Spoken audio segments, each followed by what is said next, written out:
2, they're 4, they're 6, they're 8, shunting trucks and hauling freight.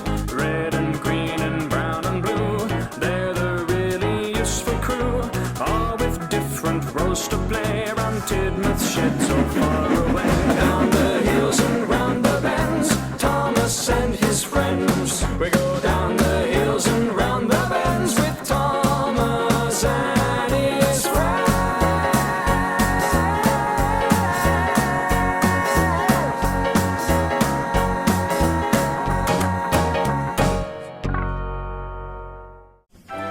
"You're lucky to have a long line," Wilbert told Thomas and Toby.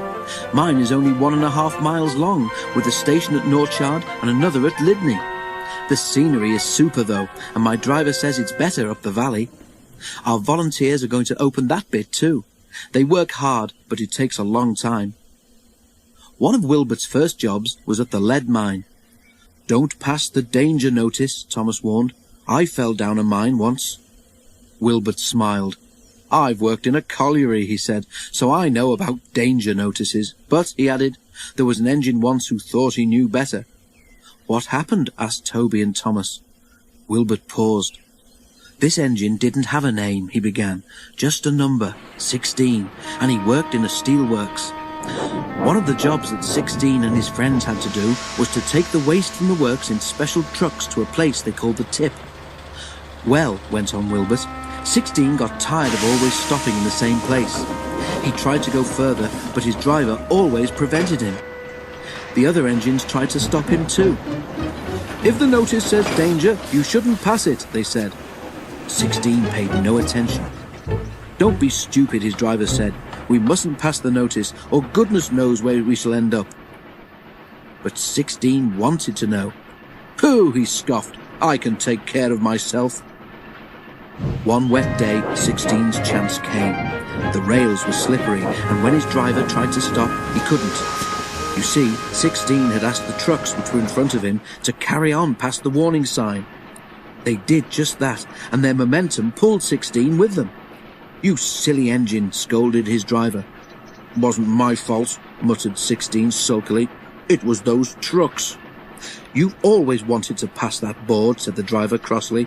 "I believe you asked them to drag us on purpose." A foreman ran towards them. "What are you doing there, driver?" he shouted. "It's not safe."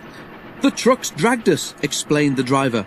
"Well, come to the office with me, and you, fireman, get your engine back on firm ground before it's too late," ordered the foreman. But it was already too late. As the foreman turned away, the earth beneath 16's wheels sank and the rails sagged. A small rush of stones clattered away to the bottom of the bank. 16's fireman knew that if he tried to move the engine now, he would only make things worse. "Oh, groaned 16. Beneath his weight, the rails sagged even more. Suddenly, he fell away completely. As the fireman leapt for safety, 16 overbalanced.